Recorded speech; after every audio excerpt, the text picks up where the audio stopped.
All right, you guys, we got some breaking NBA news. This is really big NBA news. Ja Morant has been suspended 2 games by the Memphis Grizzlies as they try to figure out what was going on in his Instagram live video last night. If you don't know, on Ja Morant's live, he flashed a gun with reports, the last few months that he's been doing a lot of unsavory activities. There's a lot going on with this guy right now. So I want to give you the events that led to this for the last 9 months, because he's been in the news quite a bit, and I think a lot of it hasn't gotten the publicity that I think it deserves. So let's get into it. Make sure you like this video, share it, and make sure you're following me for all your Ja Morant updates. This is a timeline of events the last 9 months for Ja Morant. Remember last summer he came up in the news originally when a police officer said he was threatened by Ja Morant with a gun? But this one kind of went away. There weren't enough, obviously details to figure this one out. But then shortly after, the event that's been getting a lot of publicity the last 2 weeks because the child that was involved in it is pressing charges. This is when Ja Morant hosted a pickup basketball game and he punched a 17-year-old and flashed his gun at him. If you look below, it says Ja Morant hit this kid 12 to 13 times, plus somebody in his group hit him another couple times. And then in September, that teenage boy filed a lawsuit with Shelby County accusing Morant of assault. The case was submitted to the DA in October, but in late October, it was completely dismissed because the DA said there was not enough evidence to proceed with the case.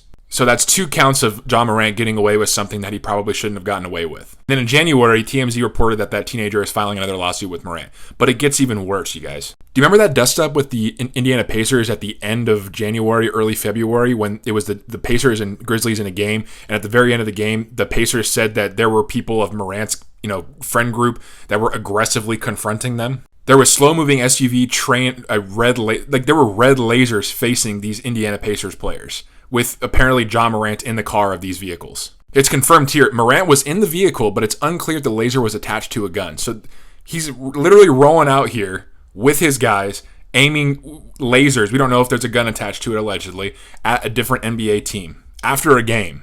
So that's 3 things now. And I feel like this one didn't get enough publicity. This should have been talked about a lot more. This is a huge deal. And it leads us to last night. Make sure you turn your brightness up all the way. This is Ja Morant in his Instagram live video last night with a gun in hand amid everything that's been going on for him the last 9 months. Now, there's no mistake that Ja Morant is a great player. Ja Morant is a young man, too.